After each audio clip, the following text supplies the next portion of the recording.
Hey everyone, thanks for checking into the RC Driver Quick Drive on the Latrax rally car right here. Now, if you haven't seen the video yet, I did an intro video on this particular car for the Quick Drive series. And just to refresh your memory, a Quick Drive is when we take one part, install it on the car, show you it in action. So if you have this machine, you could see how this part is before you purchase it for yourself. Now today, I'm going to install the bearings, as I mentioned in part one, the intro video. And this is the bearing kit right here from Latrax. Actually, it's got the same part number on both sides. Okay, cool. So it is 7541X, and I'm going to show you guys some just quick tips on how to install these bearings. Now, the reason why you want bearings is because this vehicle comes with bushings, and while bushings can wear out over time, they could actually cause a little parasitic drag to the vehicle. That means basically, it takes away a little bit of speed from the vehicle. And ball bearings, they're just so much better than the stock bushing. So this kit is pretty affordable. I'm going to put the part number and price in the description below so you could check that out. And basically that just leaves installing them. You are going to need some tools, probably just a pair of pliers, a 2.5 millimeter hex driver for the wheels, and just a Phillips screwdriver for the rest of the screws on the car. It's got to be a lot of disassembly. You're going to have to disassemble the drivetrain, pull the wheels off the vehicle, but I think you guys could do it. Now I'm going to go tear into our car over on the workbench, and I'll show you guys a couple of quick tips and tricks on how to swap out the bearings. It's simple. Let's go do it.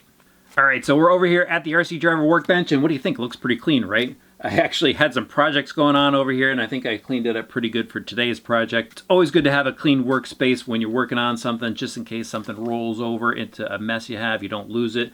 But anyway, let's get into the project here. What we basically have to do is go and pull the whole top deck off of this thing. It's a bunch of Phillips screws, and I have this little Hootie screwdriver right here from Hootie Manufacturing. Had this in my collection a long time, and it works great for little screws. Always just try to find the right tool for the job, especially when it comes to Phillips hardware, because if you don't have the right screwdriver, you could strip out the head of the screw really easily. So basically, we're just going to go through right now and pull all the screws out of this blue top deck, and hopefully we'll be able to pull that stuff off and access the screws below that hold on the top of the diff cases, and that will allow us to gain access to the differentials where we have to replace a lot of the ball bearings. We also have to get to the center section here. There's some ball bearings in here, and then of course there's ball bearings that support the drive shafts, so we have to get to those as well. But I think if we pull the top off, we'll be able to pop these ball links off, and I'll gain better access to the axles. So let's see how that goes. Give me a second. I'm going to go and pull this apart, and then I'll show you what the internals look like. I just pulled a lot of hardware off this vehicle. It looks pretty stripped down right now, but this is all necessary to get into the vehicle and get at those ball bearings. So as I mentioned, I went and took out all the screws that held on the top deck. I actually went and removed the rear body mount, just made things a little bit easier. Removed the screws from the front, top of the front bumper mount, unplugged the motor plugs here, and a couple of other things I did was I had to go and remove the ball studs. Actually, what I did first is I removed the links here. I basically used the needle nose pliers and just rocked it off, and it popped right off. But the reason why I had to go and pull the ball studs off is because the way they're mounted, they kind of pinch this top deck in place, so these needed to come out as well. I did need a 5.0 driver to do that. Now, a lot of box wrenches that come with a kit, they'll have a 5.0 on there. It's a little bit more difficult to get in there. Luckily, I had the proper tool to do it. So, if you're attempting this, it might take a little bit longer to take these ball studs out, but they will come out. And let me see, I also went and removed the tires, just the 2.5 millimeter hex driver. Put those aside. Now, a tip for you guys that are just getting into RC, that maybe you're tackling this project for the first time, it's your first disassembly. When you're taking things apart, kind of take note of where the screws go. There's a number of different size screws. We've got some longer screws here, and then over here we've got some shorter screws. So when you go to put this thing back together, you may forget, hey, where did all those things go? So what I did was I kind of just laid everything out in order the way it goes on the car. So I could basically take the car, put it up next to my hardware over here, and put everything back in place. Another thing you could do, go take your cell phone, and every time you take a screw out that you might not remember where it goes, take a picture or take a video of where those screws go, and that'll help you later on down the road put everything back together.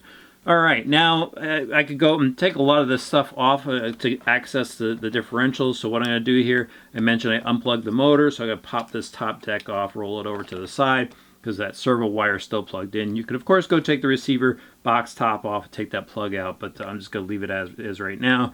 So I'll take that off. I'll take this rear deck off as well, set that aside. And I'm actually not ready to pull these differential cases off just yet. I've got 2 more screws that I got to take out. So back at it with the screwdriver. Behind the scenes movie trick, electric driver. So anyway, yeah, I cheated, guys. So anyway, I've got these screws removed from the diff cases here, and I should just be able to pop this top off. So that comes right off. It's still got the 2 screws in there, actually. And this should come off the front as well. Slide that out, I'll put that up front, and then this cover here for the motor's pinion and spur gear. So everything is pretty much accessible right now, and you could already see there's those plastic bushings there. We want to get rid of those. We're going to put ball bearings in place, and that will make this drivetrain spin a lot freer and last a lot longer, and maybe get a little bit of power out of it. Don't know if you're actually going to see the power difference. I doubt it, but at least you know you've got a better quality bearing in there spinning the drivetrain. All right, now let's slowly go and pop some of this stuff out of here. There's a little cover there as well that will need to come off next to the spur gear, so we'll put that aside. And I guess I'll just work my way from the back of the vehicle and go forward. So I'll pull this differential out, and I kind of just come apart. So just be careful when things are coming apart. If your car is very dirty, I should have mentioned this earlier, make sure you clean it off, because you're getting into drivetrain parts here, and you know, if any dirt falls off the chassis, gets into these gears, it could really mess up the gears later on down the road. You know, for some of you that might want to go ahead and upgrade some other stuff, they do have metal gears for this. So you know, while you're taking this apart, if you want to go put metal gears in, now might be the time to do it. I'm not going to do it on this vehicle just yet, maybe down the road. But for now, let's get at these bushings. So what I'll do right now is just pop this sleeve off, and I can slide this bushing out here, so we'll just get rid of that thing. Do the same thing on the other side. It's just a sleeve that needs to come off. Pull that sleeve off. See, this stuff just pops right out. And your fingers are getting pretty greasy, but that's all right. So put those aside, put this stuff down, and now I could go and get my bearings and just dump these out over here. And I could go take the bushing and match it up to the correct bearing size. So there it is, the 2 larger bearings. Will go on the differential here. Slide this on. It may be a tight fit, so you may need to push really hard to get it on there, because this is a precision bearing, and then the bushing has probably already worn a little bit. So we'll go and put these back on. Slide the end covers on. Get myself another bearing here. Push that on. And I can slide the cover back on. Just kind of push things down. There you go. We've already got a bearing upgrade, and these spin so much freer than the stock bushings. All right, so now I'm going to go back and put this differential in here. I'm going to work my way forward, as I mentioned. So the next part I'm going to take out is the center drive shaft, and we'll just wiggle that out of there. And kind of the same thing, you go pull some gears off. So there goes the bevel gear. There's a larger bearing there, so we'll go find another large bearing. Slip this on.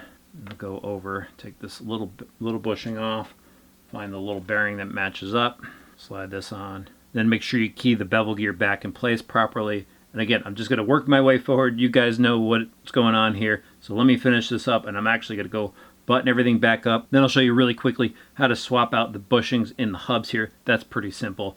Everything is back together. I've got my differential cases back on. I've got my top deck back on. Even put the ball studs back in. Really simple to do. You just put it back on the way you took it off.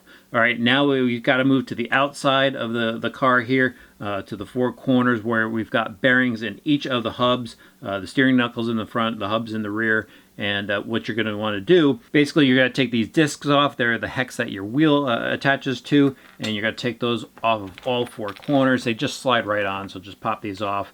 And next, what you're going to want to do in the front, you're going to want to remove the screw pins from the front knuckles. And I've already done that over here. I've backed the 2 screws that hold it to the hub carrier, and now I'll just be able to slide my axle right out. Actually, the front bearing just fell out of that one there, so I'll just take those off.